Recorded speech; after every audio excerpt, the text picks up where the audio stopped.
with Synge in Connemara.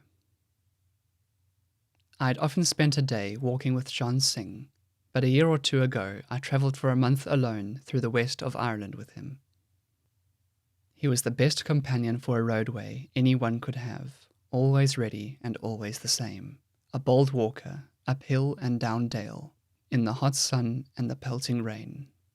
I remember a deluge on the Eris Peninsula, where we lay among the sandhills and at his suggestion heaped sands upon ourselves to try and keep dry. When we started on our journey, as the train steamed out of Dublin, Synge said, "Now, the elder of us two should be in command on this trip." So we compared notes, and I found that he was 2 months older than myself. So he was boss, and whenever it was a question whether we should take the road to the west or the road to the south, it was Synge who finally decided. Synge was fond of little children and animals. I remember how glad he was to stop and lean on a wall in Gorumna and watch a woman in a field shearing a sheep. It was an old sheep, and must have often been sheared before by the same hand, for the woman hardly held it. She just knelt beside it and snipped away. I remember the sheep raised its lean old head to look at the stranger, and the woman just put her hand on its cheek and gently pressed its head down on the grass again. Synge was delighted with the narrow paths made of sods of grass alongside the newly metalled roads, because he thought that they had been put there to make soft going for the bare feet of little children. Children knew, I think, that he wished them well. In Bell Millet on St. John's Eve, when we stood in the market square watching the fire play, flaming sods of turf soaked in paraffin, hurled to the sky and caught and skied again, and burning snakes of hay rope, I remember a little girl in the crowd, in an ecstasy of pleasure and dread, clutched Synge by the hand and stood close in his shadow until the fiery games were done. His knowledge of Gaelic was a great assistance to him in talking to the people. I remember him holding a great conversation in Irish and English with an innkeeper's wife in a Mayo inn. She had lived in America in Lincoln's day. She told us what living cost in America then, and of her life there, her little old husband sitting by and putting in an odd word. By the way, the husband was a wonderful gentle-mannered man, for we had luncheon in his house of biscuits and porter, and rested there an hour, waiting for a heavy shower to blow away. And when we said goodbye and our feet were actually on the road, Synge said, "Did we pay for what we had?" So I called back to the innkeeper, "Did we pay you?" And he said quietly, "Not yet, sir."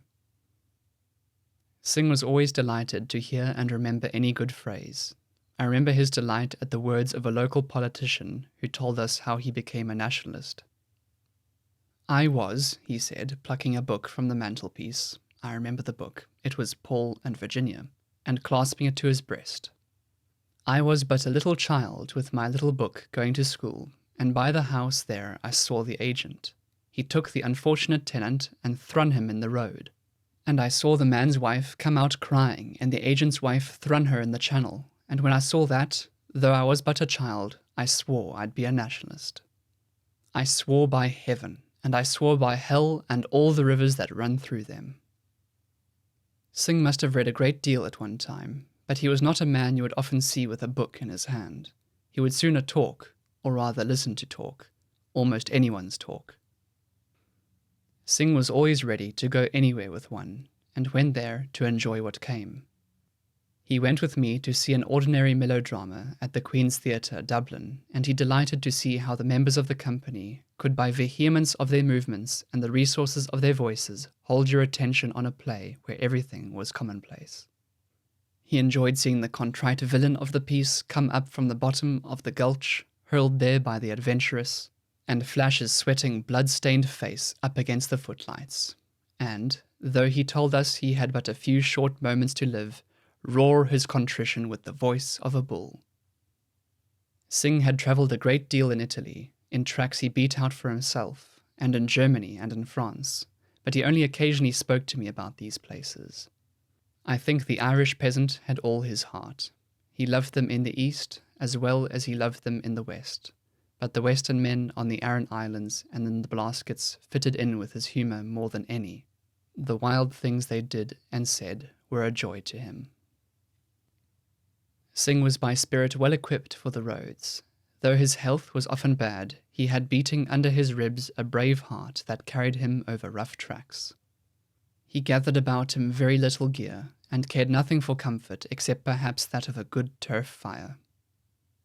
He was, though young in years, an old dog for a hard road, and not a young pup for a tow path.